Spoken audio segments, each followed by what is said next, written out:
যে খবরে এই মুহূর্তে নজর রাখবো, বাঁহাতি জোরে বোলার দলে নিল কলকাতা নাইট রাইডার্স। কেকেআর স্কোয়াডে যোগ দিলেন চেতন সাকারিয়া দলে আসাতে আরও শক্তিশালী হয়েছে নাইট রাইডার্সের পেস অ্যাটাক।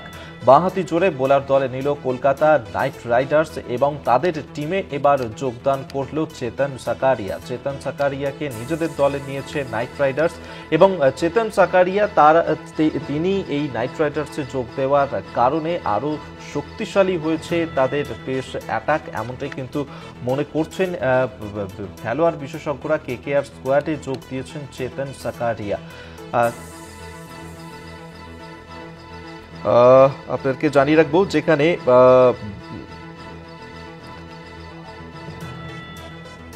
বুমরান মালিক তার বাঁ হাতে চোট থাকাতেই এবার চেতন সাকারিয়া তাকে দলে নিয়েছে এবং সাকারিয়ার দলে আসাতে আরো শক্তিশালী হয়েছে পেস অ্যাটাক, যেখানে নাইট রাইডার্সে যোগ দিয়েছেন তিনি। এবং তার বাবার মৃত্যু, ভাইয়ের আত্মহত্যা, একের পর এক বিভিন্ন ঘটনা তিনি কাটিয়ে উঠেছেন বিগত বেশ কয়েক বছরে। তারপর ফের একবার তাকে দেখা যাবে খেলার ময়দানে। ডিজিটাল হেড অর্পণ ঘোষ এই মুহূর্তে আমাদের সঙ্গে টেলিফোনে রয়েছেন, আরো বিস্তারিত এই নিয়ে কথা বলবো। অর্পণ। হ্যাঁ অভিক, দেখো এই মুহূর্তে যেটা খবর, কলকাতা নাইটের 22 মার্চ থেকে আইপিএল শুরু হচ্ছে। কলকাতার প্রথম ম্যাচ আরসিবির সঙ্গে। তবে এই মুহূর্তে সবচেয়ে বড় খবর যেটা, যে নাইট শিবিরে যোগ দিল আরো এক জোরে বোলার, তার নাম চেতন সাকারিয়া, বাঁহাতি পেস বোলার। গত মৌসুমে কলকাতার সঙ্গে ছিল, কিন্তু এই মৌসুমে তার যে বোলিং সেটা এক দুর্ঘটনায় ভেঙে ছিল।